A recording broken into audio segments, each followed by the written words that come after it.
তো আজকে সকাল সকাল রেডি হয়ে আমরা বেরিয়ে গেলাম ভার্সিটিতে অ্যাডমিশনের উদ্দেশ্যে। তো এখানে আমার ছোট ভাই আমার জন্য ওয়েট করতেছিল। দেন আমরা দুই ভাই মিলে আমার সাইকেলটা নিয়ে বেরিয়ে যাই আমাদের বাজারের উদ্দেশ্যে। যেহেতু আমরা তিন বন্ধু মিলে যাবো সেহেতু আমি আমার ফ্রেন্ডের বাসায় এসে ওয়েট করতেছিলাম ওর জন্য। তারপর ওদের রেডি হওয়া শেষ হলে আমরা সোজা একটা অটোতে করে চলে যাই আরেকটা বাজারে। তারপর আমরা তিন বন্ধু মিলে একটা সিএনজিতে উঠে যাই এন্ড আমরা যেতে থাকি আমাদের ভার্সিটির উদ্দেশ্যে।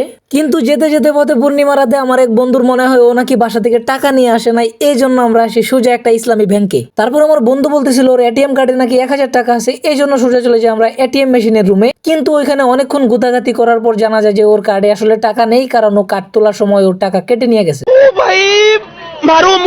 ইসলামী ব্যাংকের এটিএম মেশিন থেকে তো আর টাকা তোলা হলো না। তারপর আমরা তিন বন্ধু মিলে আরেকটা সিএনজি নিয়ে সোজা চলে আসি আমাদের কলেজের দিকে। আমরা কলেজে এন্ট্রি নেওয়া মাত্রই দেখলাম যে কলেজে অনেক বড় ধরনের একটা প্রোগ্রাম হইতেছে। তো ওইখানে অনেক এনজয় করলাম এন্ড সারাদিন ঘোরাঘুরি করে অনেক কিছু দেখলাম। তোমাদের কাছে যদি ব্লগটা ভালো লাগে তাহলে চ্যানেলটাকে অবশ্যই সাবস্ক্রাইব করে পাশে থাকো।